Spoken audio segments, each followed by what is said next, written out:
pleased to be joined by Kenny Roda, longtime sports talk host, currently working WHBC in Canton. Kenny, appreciate the time. As we sit here and talk before Game 1 of the Cavaliers, when this airs, it will be after Game 1. So let's talk globally about this playoff series. When you look at this series, biggest concern for you? Darius Garland. That's my biggest concern.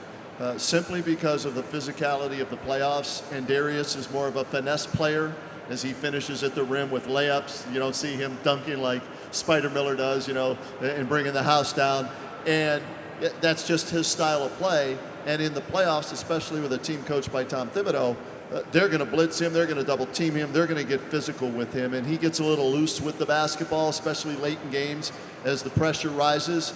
And so the physicality for him is my biggest concern. And yeah, they played in the play-in tournament last year and lost 2 games. And if he thinks that's what the playoffs are going to be like, no, it ratcheted up about 10 levels. And so that's my biggest concern. I know what I'm going to get out of Donovan Mitchell, right?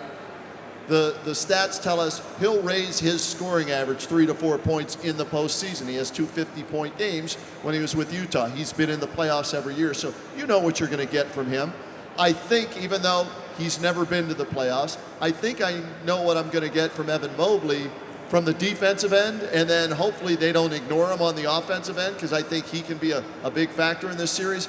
I don't know what to expect from Darius Garland in a 7-game physical series, first time in the playoffs. So that's where my biggest concern is.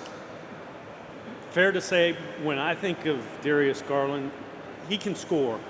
I need him to control the tempo of this series, because the Knicks don't want to get into a half. No. They shoot the ball well, but if you have to play the Cavs half-court defense, it's like getting your gums scraped. Absolutely. It's excruciating, because they have the rim protectors, and Jared Allen, who's back healthy, and Evan Mobley, who's one of the 3 finalists for Defensive Player of the Year. So, yes, they're small in the backcourt on defense, but if you get by Mitchell or Garland, you've got to deal with those 2 protecting the rim. And the pace of play leads to the Cavaliers being the best defensive team in the NBA, right? They slow it down, so it shortens the game. So, yes, they're good defensively, but also there's less opportunities to score, so that's why they're number 1. So you're right.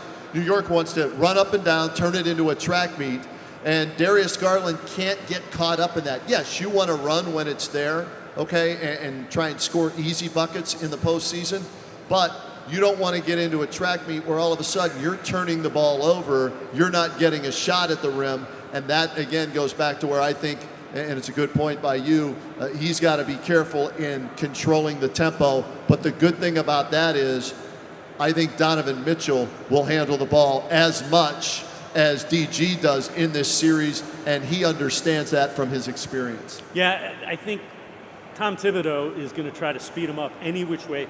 They're going to, and they had success. Now, Jared Allen didn't play. The game they played, I think it was March 31st. Right. They scored 130 points on the Cavs' really good defense, right, because they got into a running match because the Cavs ran early.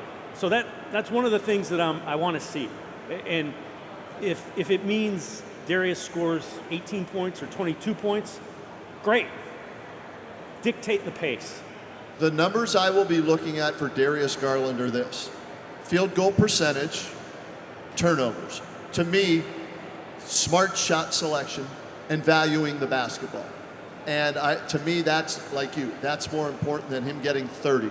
You give me, 18 points, 10 assists, 1 or 2 turnovers. That's a great line in the playoffs, because scores are going to be lower in the postseason. And the other thing we're all waiting to see, and we're taping this before Game 1. Isaac Okoro, listed as questionable the last I saw. We'll see if he plays. Same with Julius Randle for the Knicks. But and I never thought I'd say this because I'm not an Isaac Okoro fan, they need him defensively in the 4th quarter for Brunson, right, while Mobley's guarding Julius Randle possibly. Those are their 2 biggest offensive weapons. So we'll see if Isaac can't go, or if he tries and he's not close to what he was when he wasn't hurt, then who's going to guard Jalen Brunson? Is it going to be Donovan Mitchell to accept that challenge? Because I don't have faith in Cedi Osman, Lamar Stevens, not even Karis LeVert defensively against the Jalen Brunson. The bench is a concern. Manuel Quigley will get votes. He might be the 6th player of the year. Who's an X factor for the Cavaliers?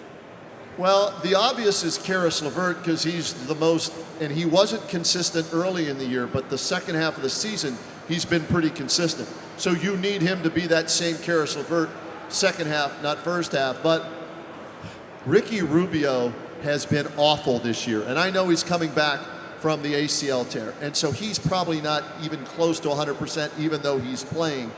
But you need to give Mitchell and Garland at least 6 to 8 minutes of rest time, right? I'm expecting Garland, Mobley, Mitchell, and maybe even Allen, but I'll go those 3 for sure, to play 40-plus minutes a night because you shrink your bench in the postseason.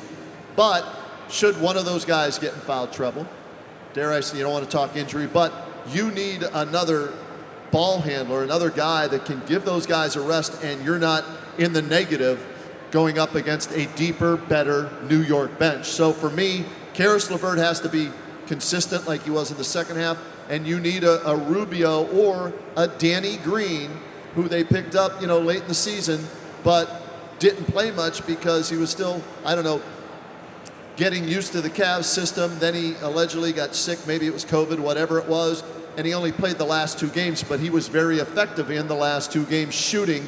He may be a step slower defensively, but he's better to me than Lamar Stevens, Chetty Osman, and anybody else. Yeah, he's a guy that has been there at the biggest moments, can hit a big shot.